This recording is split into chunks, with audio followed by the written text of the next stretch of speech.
Meus irmãos, podemos assentar por alguns minutos. Vamos para a palavra de Deus. Deixa eu apresentar para vocês. Tem um amigo nosso de muitos anos, né? O nosso amigo Osvaldo está aqui. Fica de pé aí, Osvaldo. Tem uma comitiva com ele aí. Cadê os seus parentes, Osvaldo? Isso? Fica de pé aí os nossos irmãos que estão nos visitando, por gentileza. Quantos querem desejar um bem-vindos a esses irmãos? Vamos dizer o que para eles? Vamos lá, meus irmãos?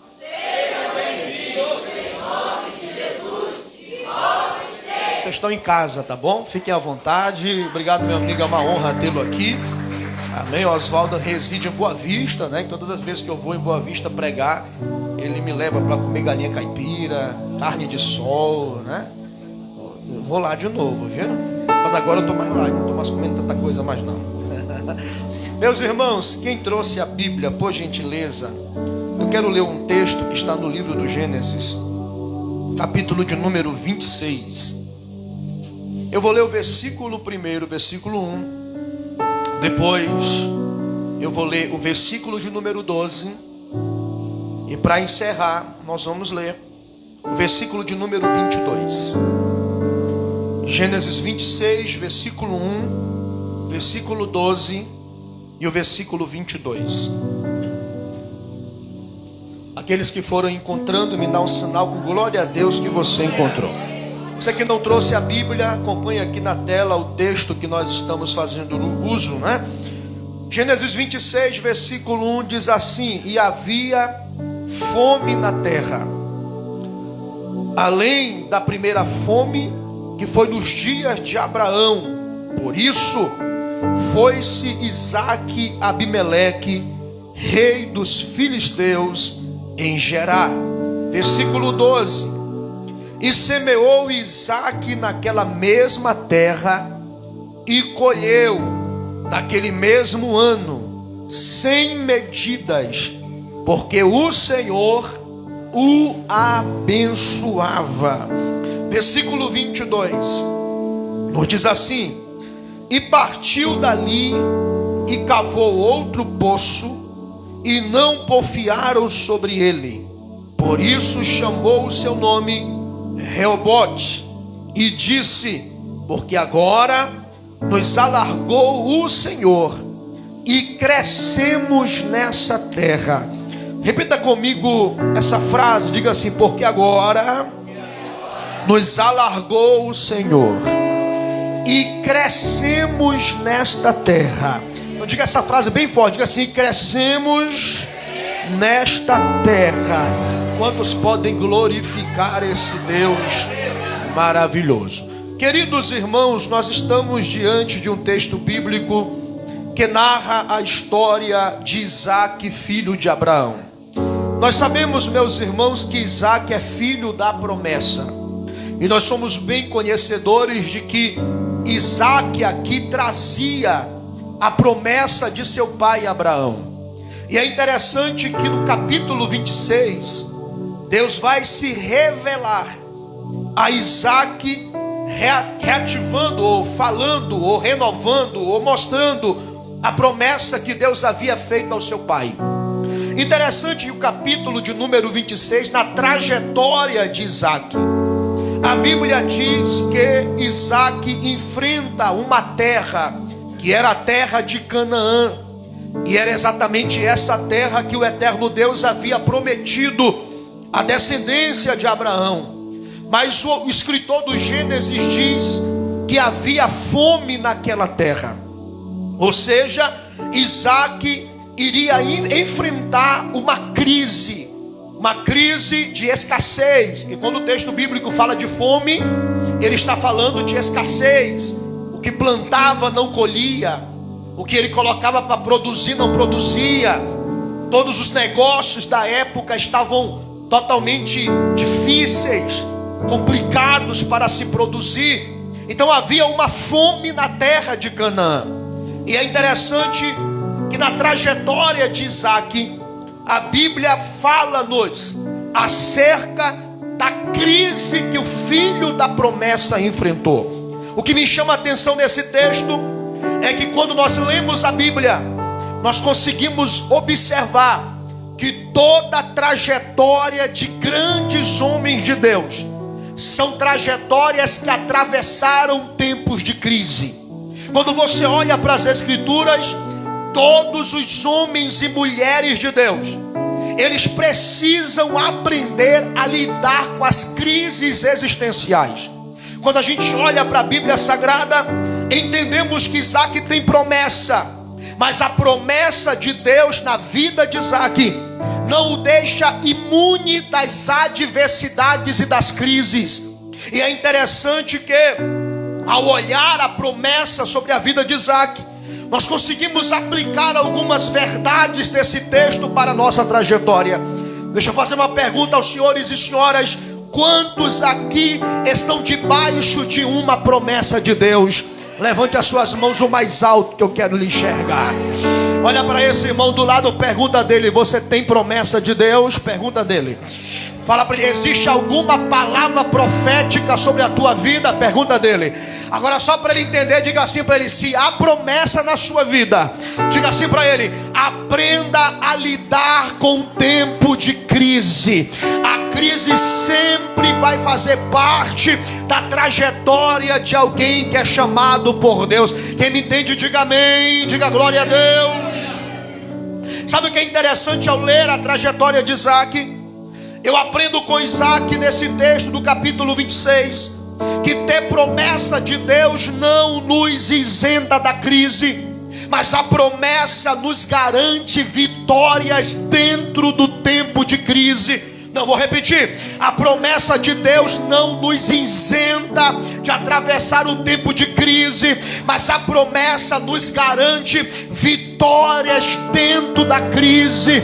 Eu estou pregando para você e eu sou muito sincero em te alertar que a vida cristã, a vida ministerial, a vida familiar, a vida e a trajetória de um homem de Deus está cheio de tempos difíceis, tempos de crise. Eu não sou aqui responsável em pregar um evangelho de bonância, aonde somente vai ter bonância na sua trajetória. Eu não sou louco, eu temo ao Deus dos céus e ao Deus da Bíblia. A Bíblia me ensina que quem tem promessa passa pela crise, mas eu quero te dar uma garantia nessa noite: tem crise, tem luta, tem guerra, tem, mas a gente vai avançando debaixo da promessa que Deus nos deu. Cadê você que tem promessa aqui nessa noite? Olha aqui para mim. A crise, eu quero que você seja bem tranquilo com essa verdade: a crise não cancela a promessa de Deus na sua vida. Não, eu acho que você não está entendendo o que Deus está falando, não. Me ajuda a pregar, levanta duas mãos assim, lá em cima, pega na mão do irmão da direita e da esquerda, porque Deus te colocou do lado desse crente de propósito.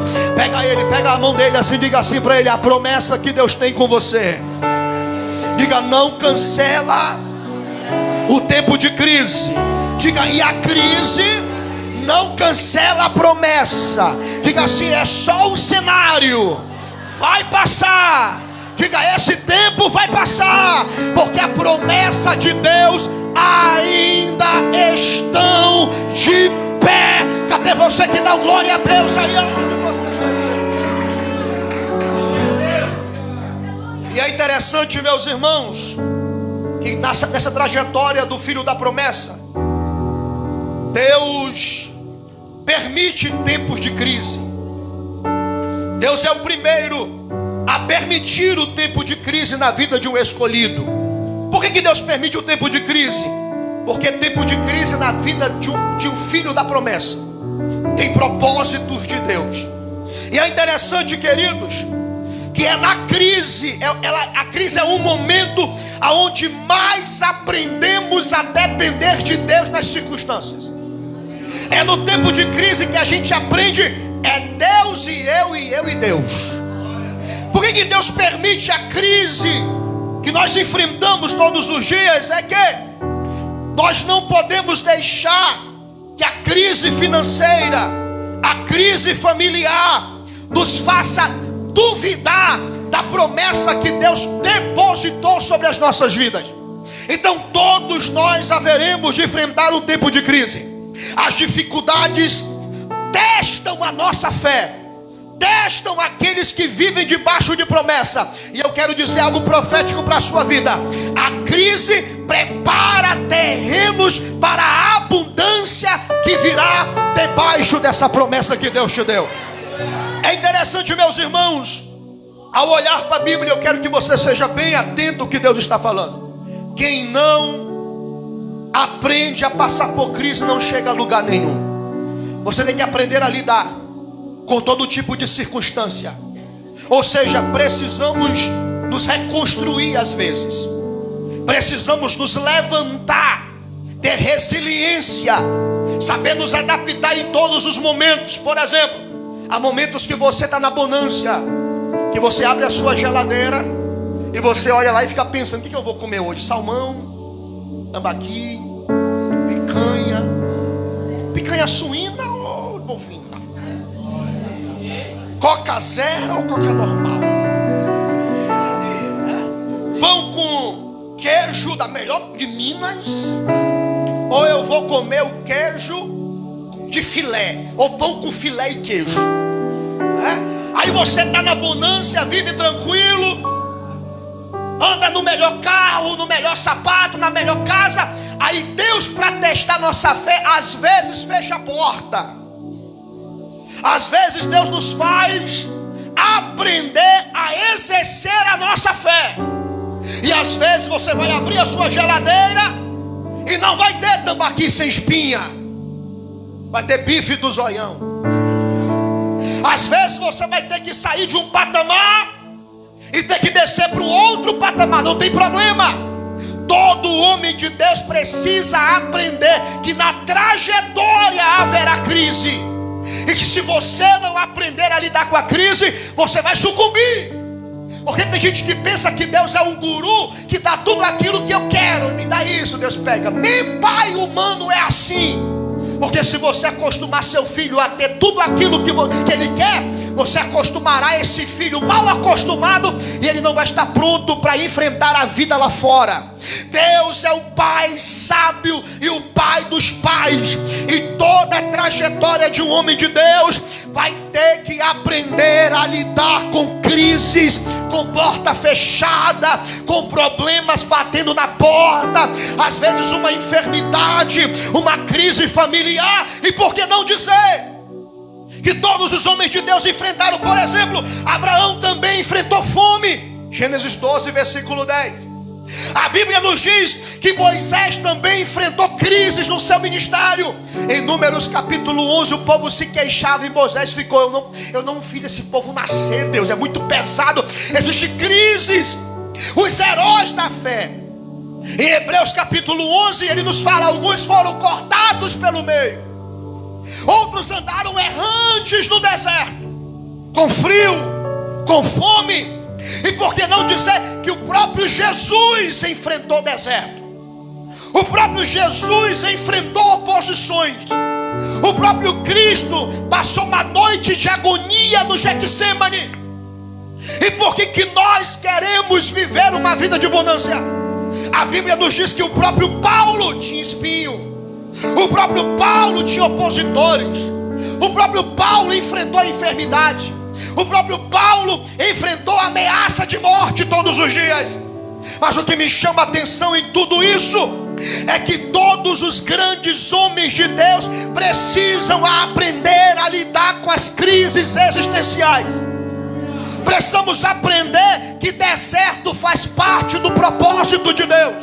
Tem alguém nesse culto entendendo o que eu estou pregando aqui?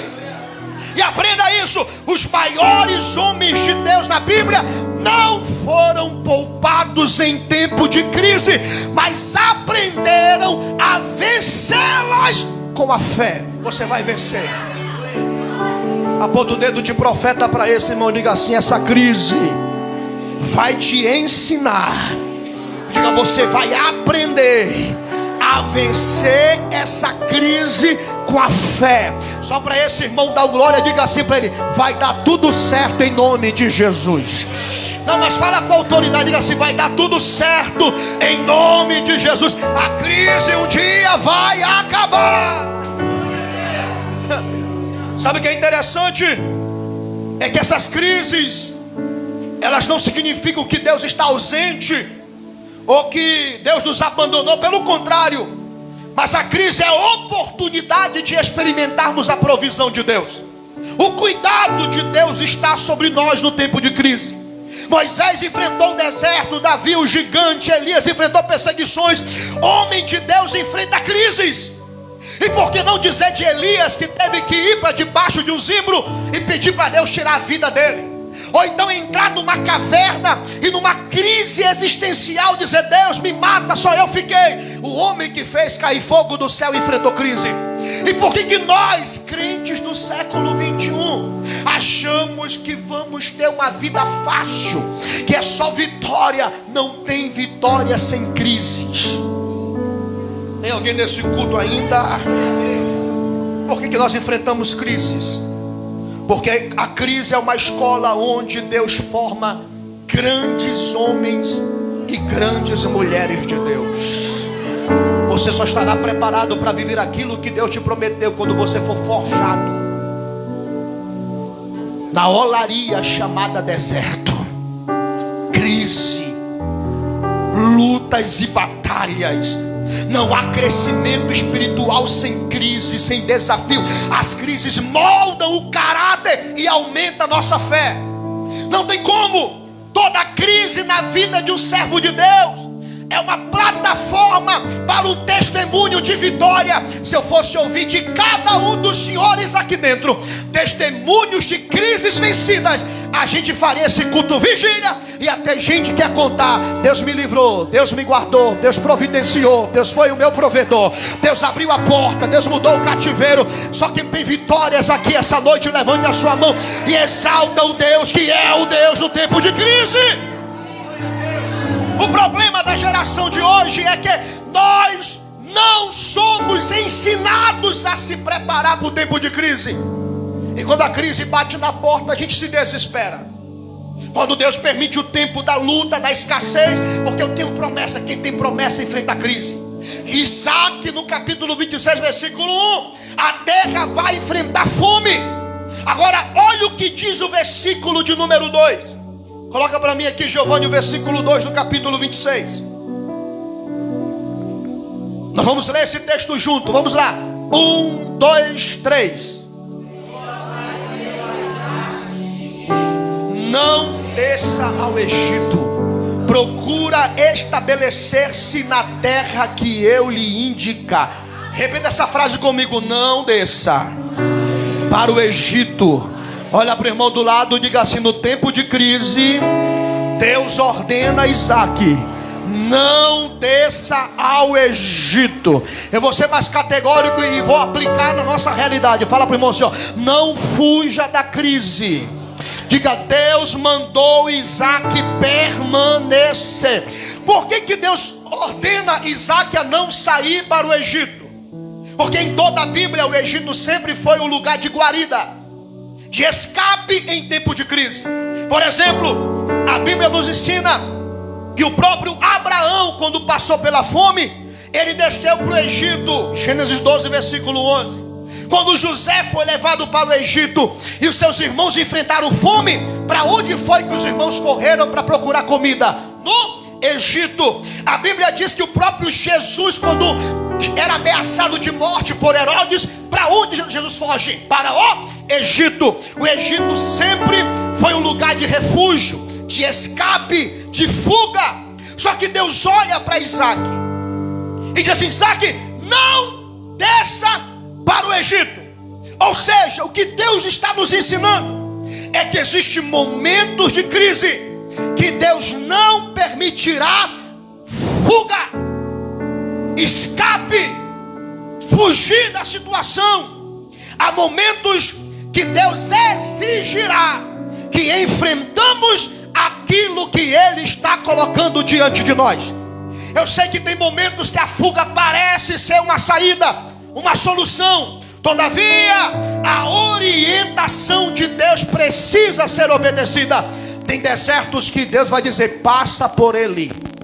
Há momentos de escassez que Deus vai dizer: fica nesse lugar e não sai.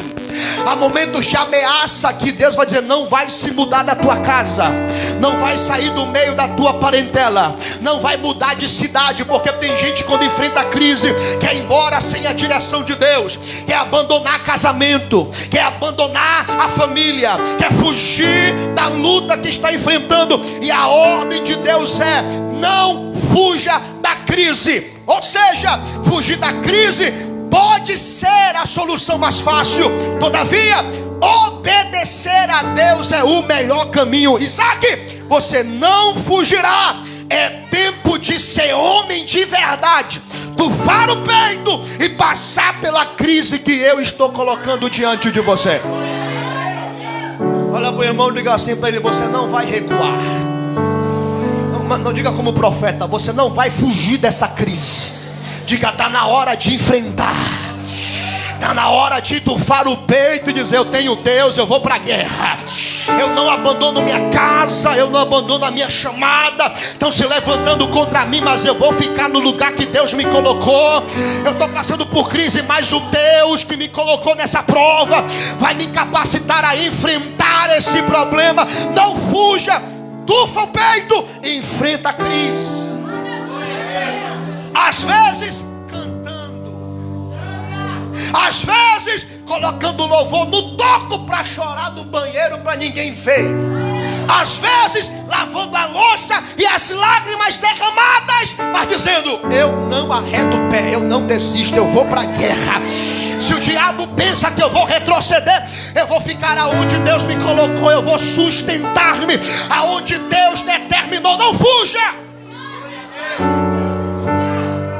É interessante que no meu recrutamento no quartel, o sargento, a gente no sol quente, ele dizia assim: ó, os fracos desistam, os medrosos vão ficar no meio do caminho, só os fortes permanecerão. E a gente lá no sol, cansado, sua carcaça. Na vida cristã é uma vida de combate, e na vida cristã essa vida não é para qualquer tipo de pessoa. Essa vida ministerial de promessa, se você não tem estrutura, não se meta com negócio de promessa. Porque se eu tiver promessa, eu preciso estar aonde Deus mandou que eu esteja. Tem alguém nesse culto ainda nessa noite? Olha aqui para mim. É no momento de crise que você precisa aprender uma grande verdade. Olha aqui para mim. Nem toda porta aberta é Deus, nem todo Egito é atrativo, nem toda solução que vem fácil é Deus que está direcionando. Porque parece aqui que o Egito é coisa de Deus, mas não era. E o eterno Deus ensina que Ele quer que a gente permaneça e confie 100% nele. Ô Isaac, vai ficar aí e vai depender de mim.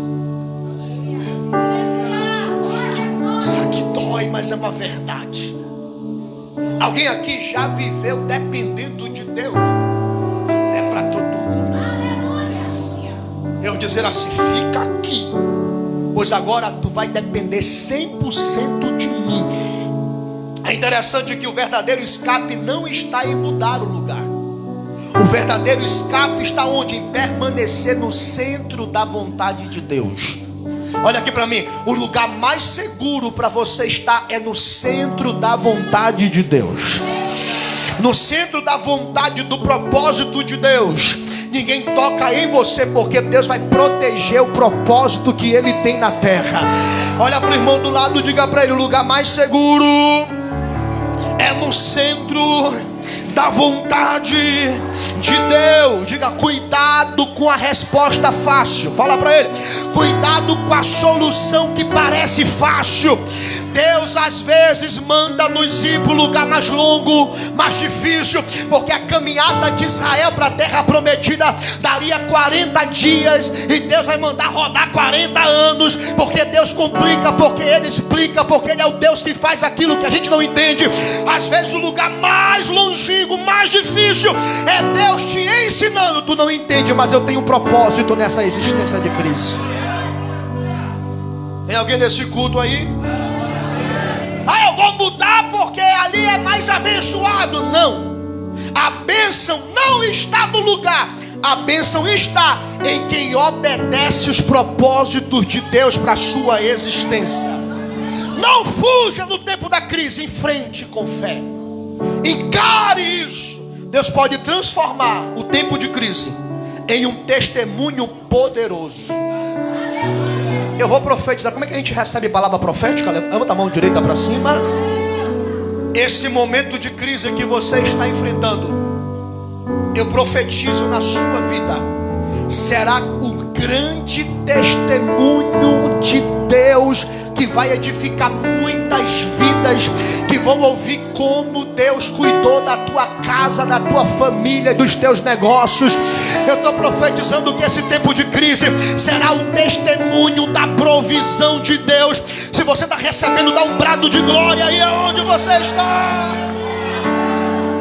Ô Isaac, fica, não vai para o Egito. Parece fácil, mas o teu lugar é aqui. A crise pode ser insuportável, mas Deus usa esses momentos para nos ensinar a depender dele. E é interessante quando Deus diz assim, ó, fique, é porque o propósito dele é maior que fique. Quem aqui nunca pensou em uma linguagem vulgar, né? A chutar o balde. Rapaz, eu vou chutar o balde. Eu vou largar tudo. Que fique em família. Quem nunca pensou assim, mano, eu vou jogar tudo pra cima. E eu vou comprar uma casa lá na beira do rio. Vou armar a minha rede em 2 árvores. E não quero mais saber de nada. Eu vou ficar lá só embalando, dizendo, volta Jesus. Vou ficar pra lá. Quem nunca pensou? Quem nunca teve na sua mentalidade fugir? Só que eu quero dizer uma coisa para você. Deus fala assim para Isaac, Isaac, não vá para o Egito. Eu quero você nessa crise. E eu quero você nessa prova. Eu quero você nessa terra. Tu não entende, mas eu tenho algo aqui para vocês. Está falando com alguém aqui essa noite. Eu permiti esse deserto. Tu não entende o que eu estou fazendo na tua trajetória. Mas a palavra, estou me arrupiando aqui. A palavra profética para você é: eu não te quero fujão. Eu te quero no centro da minha vontade. Tem alguém aqui nesse culto entendendo o que Deus está dizendo nesse culto?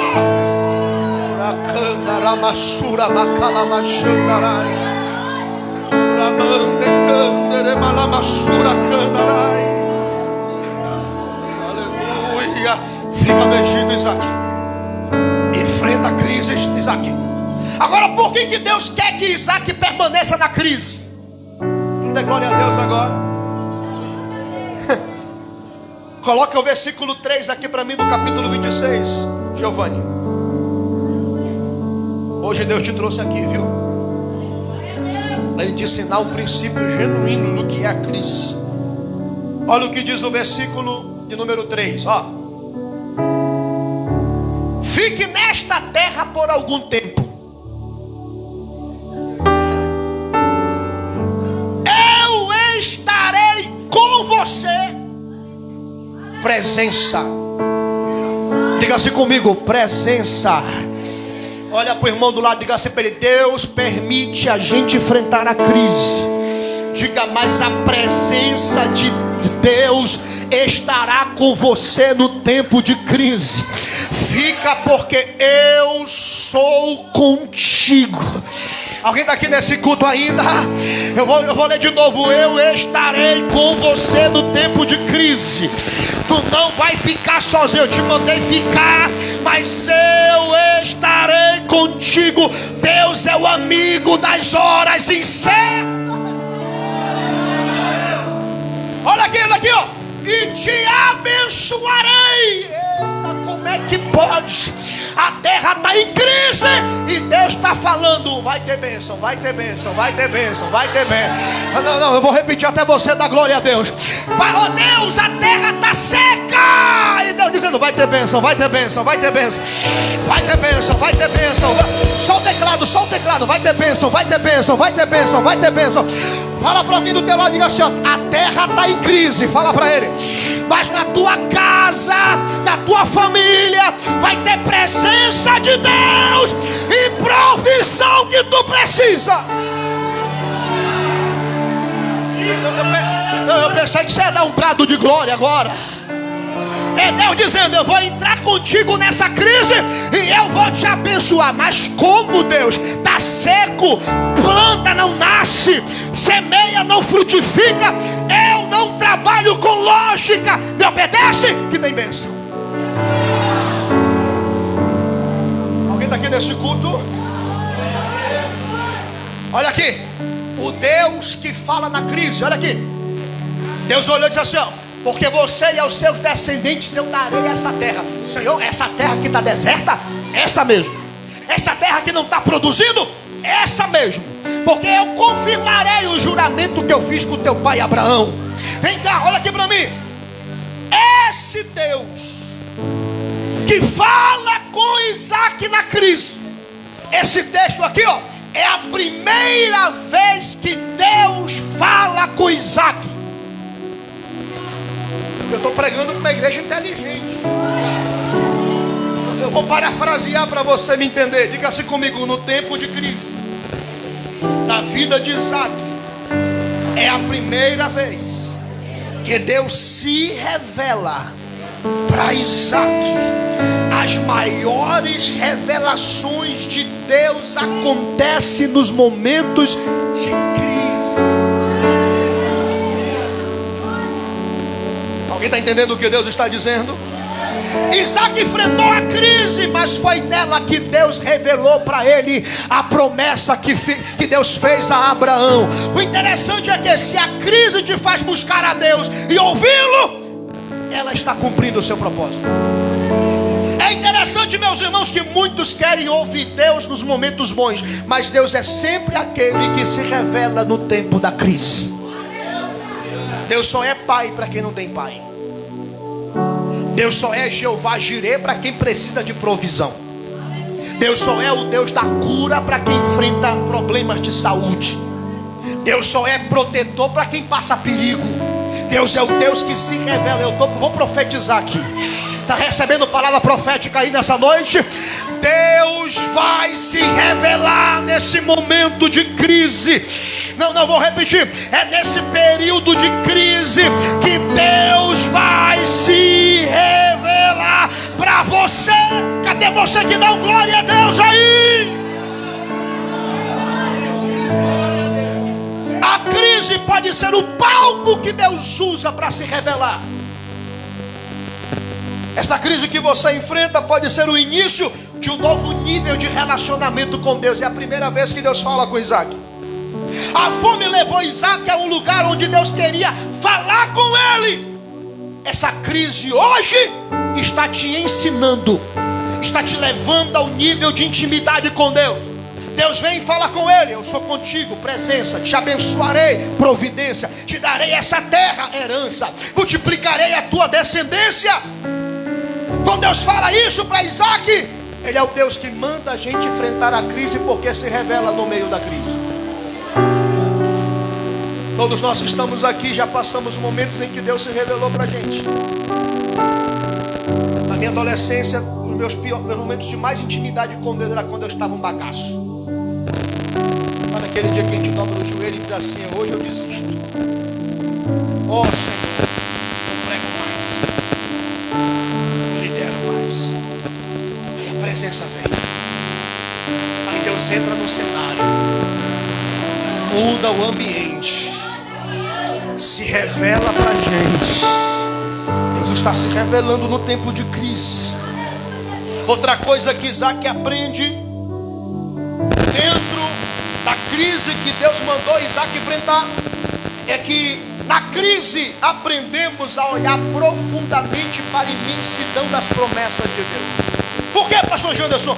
Na época de fome, Isaac teve que aprender a viver, olhar e se mover pelas promessas de Deus. Ou seja, diante da crise, Deus vem e relembra ou reafirma a promessa com Abraão: serei contigo, te abençoarei, te multiplicarei.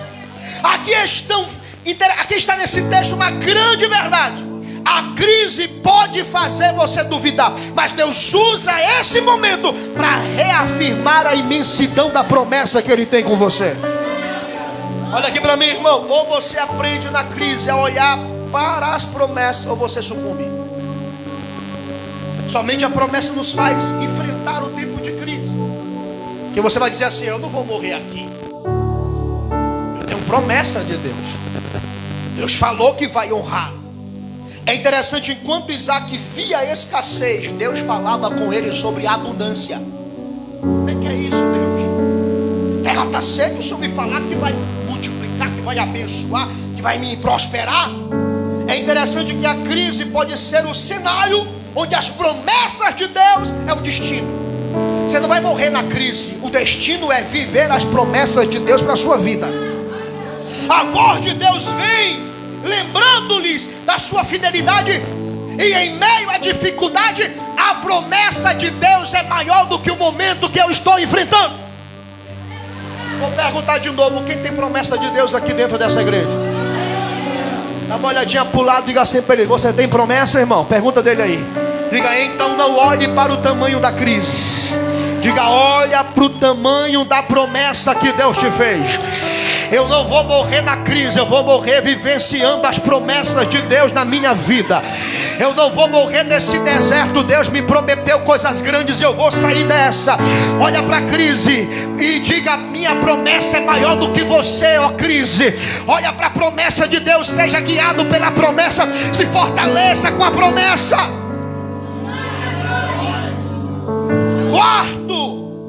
Quarta coisa que Isaac nos ensina. Bota o versículo 12 aqui, por gentileza, Giovanni. Olha aqui a lógica de Deus. A obediência de Isaac em ficar no lugar aonde Deus havia lhe dito faz Isaac viver o impossível. Vamos ler esse texto aqui, vai lá. 1, 2, 3. Isaac semeou naquela terra e no mesmo ano colheu 100 por 1, porque o Senhor.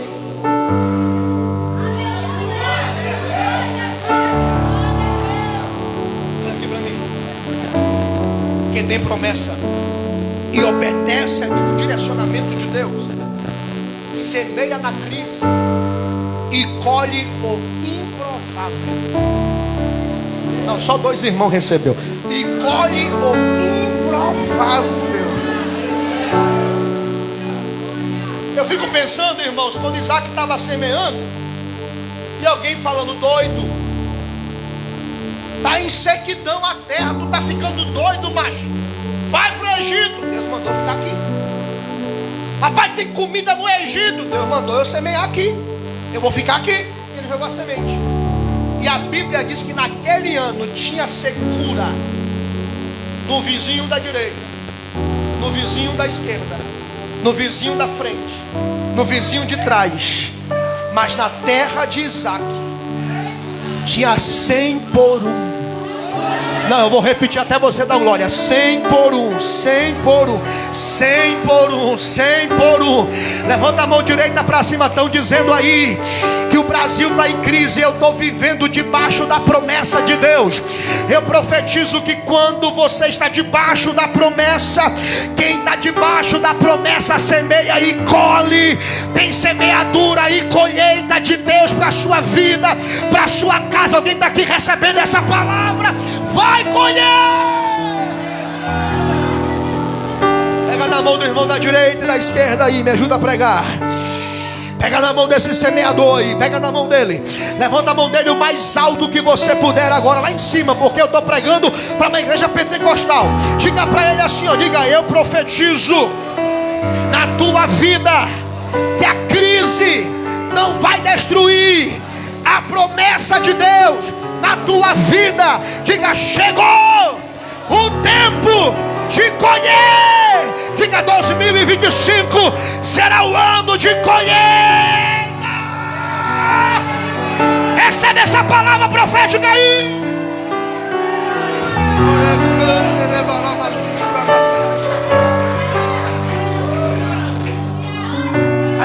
frutificar.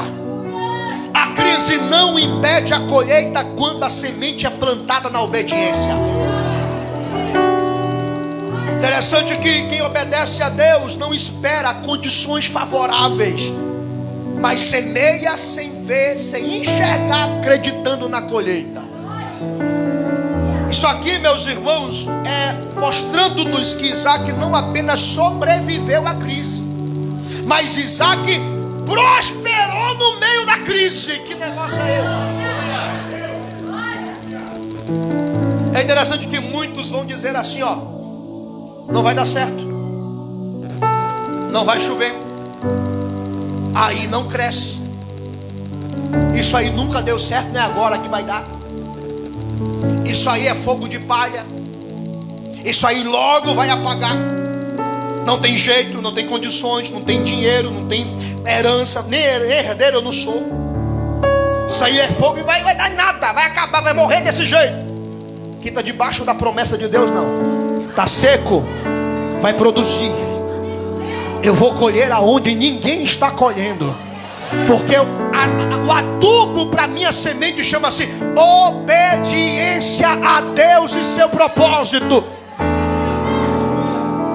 Interessante que uma vez eu e a pastorinha, nós fomos assumir uma igreja. Quando o pastor foi conversar com a gente, ele falou assim pra gente: ô Janderson, eu vou te mandar para uma igreja que tem uma cabeça de bode enterrada na frente. Eu disse: cabeça de bode? É. Nunca cresceu, nunca avançou. Vou te mandar para lá. Assumi a igreja. Aí a gente é muito observador. Eu descobri porque a igreja não crescia. O dono não tinha gato na luz, não podia climatizar. O camarada vendia peixe na frente da igreja que o dono cedeu. Chegava para o culto à noite só pintiu. Eu disse: vamos se mudar do local. Aí aluguei um prédio de R$2.000. Tinha dinheiro? Não. Mas eu tinha promessa. Metemos a cara, eu e a pastorinha. Chegou lá, Deus mandou, sustentou, a providência chegou, o milagre chegou. E foi chegando gente, foi chegando gente, foi chegando gente. E tem alguns deles que são de lá, que estão aqui comigo. Você vai prosperar onde ninguém prosperou. Por quê? Porque você está debaixo dos propósitos de Deus. Olha para o irmão e diga assim: prepara para colher no tempo da escassez. Vou correr. Quinta verdade que aprendemos com Gênesis 26. Olha aqui para mim. Isaac cresceu no tempo de crise, sim ou não? Sim. Só que Isaac vai nos ensinar uma quinta verdade: que crescer no meio da crise atrairá algumas coisas.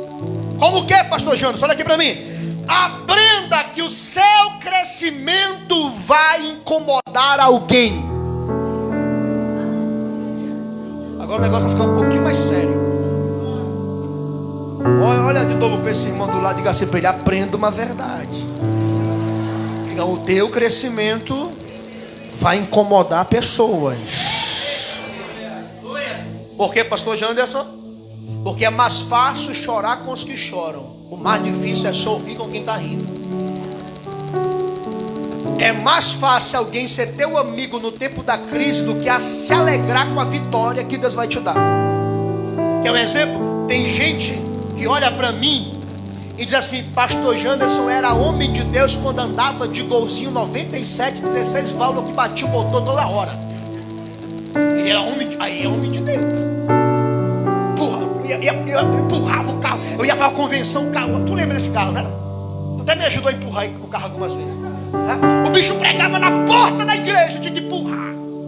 Chegava no culto todo fedendo a graxa. Homem de Deus.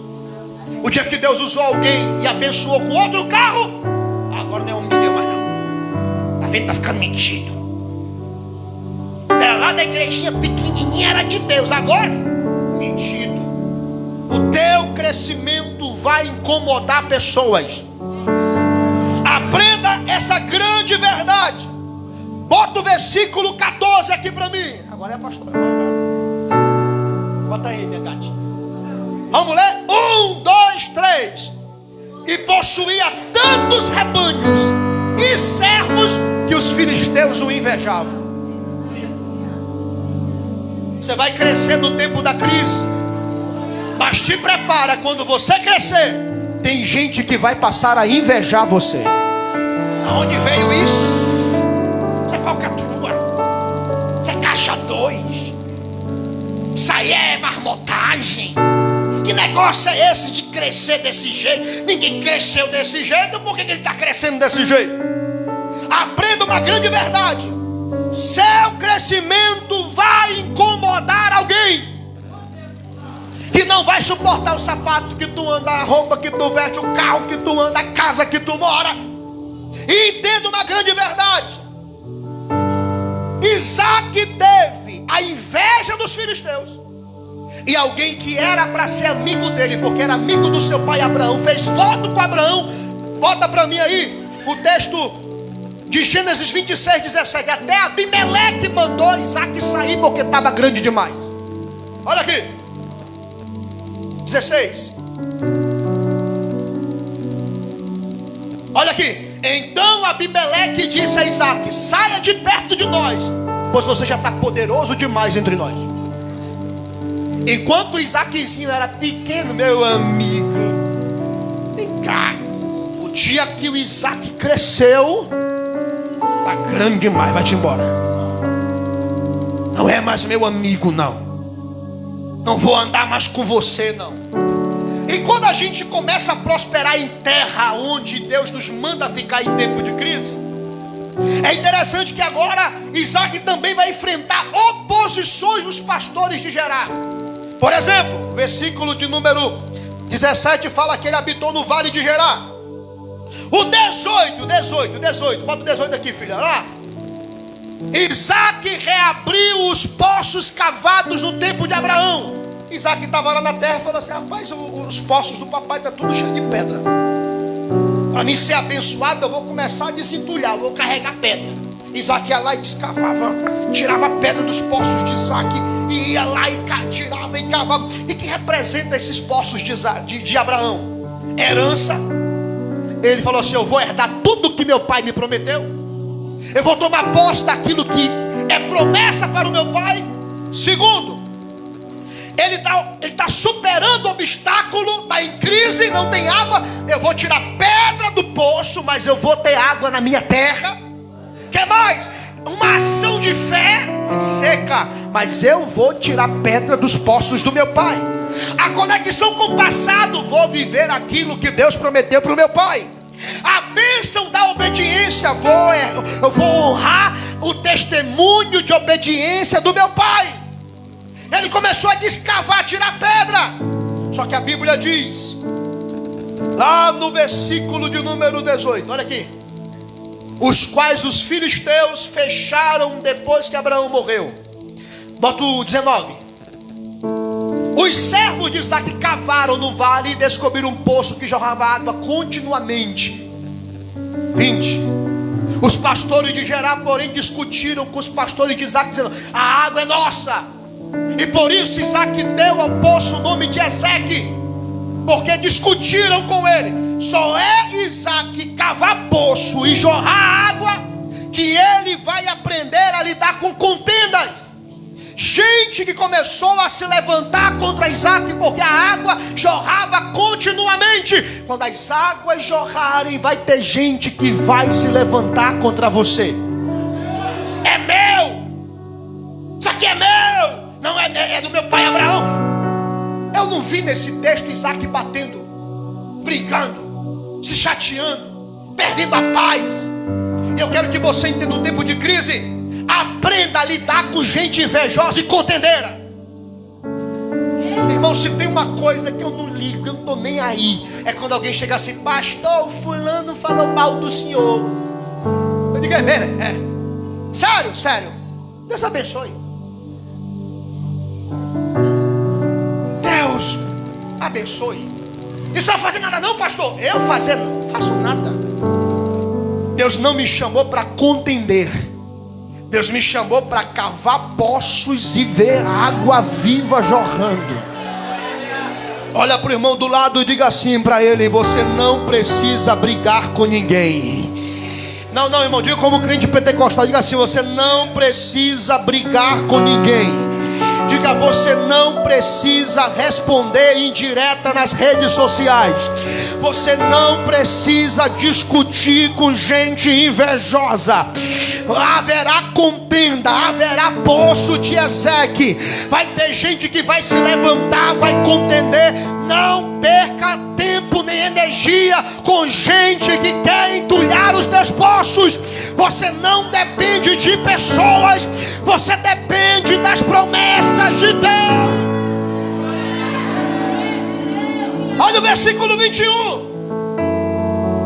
O que Isaac fez? Então os servos cavaram outro. Eu discuti? Eu vou cavar é outro. Quer ficar com esse aí, meu irmão? Não é aí que tem água não, Bocó. É a bênção da minha vida que jorra água. Fica com ele. Eu vou cavar outro, mas vai sair água também. Tem alguém nesse culto entendendo o que Deus está falando com você? Fala de novo para esse irmão, diga assim para ele: não dá moral, não dê ibope. Diga: a bênção não está no poço. Diga: a bênção está sobre a tua vida. Alguém está aqui nesse culto ainda? Eu não vou perder energia nem tempo com gente que acha que a bênção está no poço. Eu vou abrir outro, vou cavar outro, vou para frente, para frente, para frente, para frente. Em nome de Jesus, o seu lugar é caminhar para frente. Quem quer ficar brigando, que fique. O meu lugar é para frente. Eu tenho promessa, eu vou cavar outro poço, mas eu não vou dar ibope para gente que quer brigar. Fica aí, meu irmão. Vou perder minha paz. Vou perder dinheiro. Você lembra que eu já me estressei uma vez? Eu vou processar. Falei até com o Osvaldo: prepara aí que eu vou processar. Aí o eterno Deus falou aqui assim: meu filho, eu te justifico. Morto não se justifica. Tu morrestes para ti mesmo. Eu cuido de ti, da tua imagem e do teu caráter. Siga em frente. Olha para o irmão e diga assim: não perca a paz, irmão. Diga: o Deus que tirou água do poço de Ezeque, diga, vai dar água aonde quer que Deus te mandar. Posso ouvir um glória a Deus aí? Eita glória.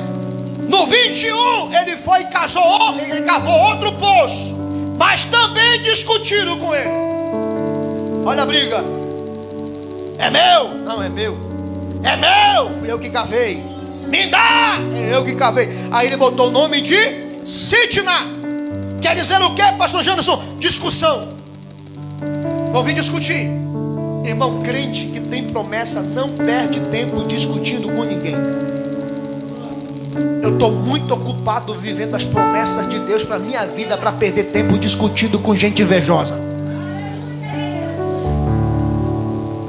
Eu vou buscar meus direitos. É melhor você seguir o seu caminho. Vou terminar aqui, versículo 22. E partiu e cavou outro poço, e nesse poço não porfiaram mais com ele. Vão te perseguir tanto que vai sair tanta água, quando você cavar mais um e jorrar de novo, vão cansar de te perseguir e dizer: Deus é realmente com esse homem. E qual é o nome que ele vai colocar? O nome é Reobote. E quer dizer o quê? Porque Deus alargou a nossa tenda e crescemos nessa terra. Olha para o irmão do lado e diga assim para ele: você vai crescer na terra da escassez. Diga: ninguém vai entulhar os poços que Deus está colocando nas tuas mãos. Fala. Diga: quando a oposição surgir, a fé verdadeira vai fazer você cavar outro poço e vai brotar do mesmo jeito. Se um poço for fechado, cavamos outro, porque onde há obediência, Deus sempre abre novas portas. Não importa quantas vezes o diabo vai tentar bloquear a bênção, não vai conseguir. Deus sempre vai me direcionar a cavar outros poços e vai jorrar água todas as vezes. Quando o homem fecha uma porta, Deus oferece outra porta melhor do que aquela. Ele cavou outro poço, porque tinha inimizade, discussão. E é interessante que eu vou concluir agora. Reobote é o poço do alargamento, onde Deus abre portas e amplia as nossas bênçãos além das nossas expectativas. O reobote de Deus está sendo aberto na sua casa. Não, vou repetir porque só alguns irmãos deram glória. O reobote de Deus está sendo aberto na tua casa, no teu trabalho, no meio da tua casa, da tua família. Vai alargar, vai alargar, vai alargar. Me ajuda a pregar aí. Pega na mão do irmão da direita e da esquerda. Pega na mão dele. Diga assim: o reobote de Deus vai jogar água na tua casa, na tua família. Te prepara para crescer. Diga: vão ficar doidinho, mas a bênção de Deus vai alargar as tuas tendas. É ano de crescimento, de avanço. A porta Deus vai escancarar. Fizeram uma curva, disseram que não ia durar 3 meses. A RVA tem 6 anos, vai fazer 6 anos. A porta que Deus abre, ninguém fecha.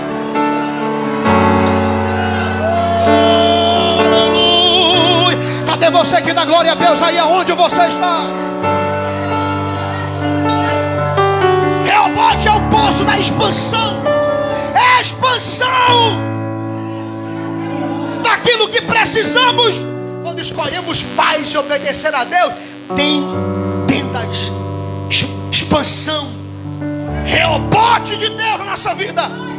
Em reobote a paz. Vai chegar uma hora que o inimigo não vai mais conseguir te estressar. Vai alargar as tendas.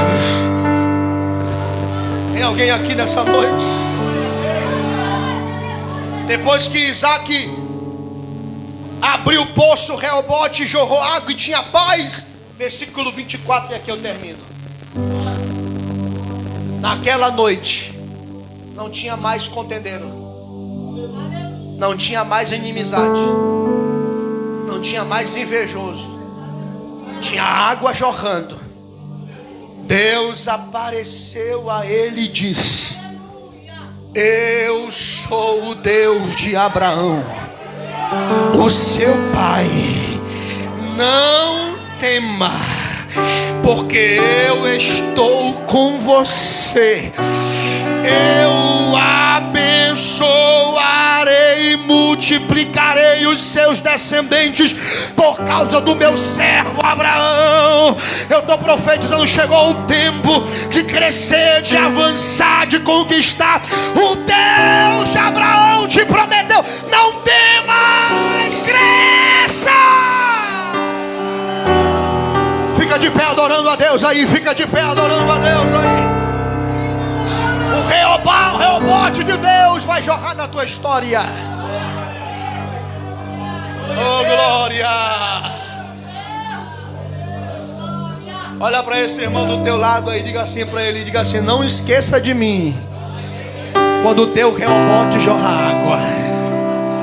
Diga: eu vou ver. Fala para o irmão: as águas de Deus jorrarem, as tendas se alargarem. Diga assim: eu vou estar lá no culto de ação de graça, cantando o hino da vitória juntamente contigo. Alguém está aqui recebendo essa palavra? Anda com Deus, e quem entulha poços vai perder tempo. A bênção está na minha vida, as águas vão jorrar. Chegou o tempo de crescimento do teu ministério. Eu te coloquei aqui para o novo tempo. Levante a sua mão, só quem entende que Deus está nessa crise.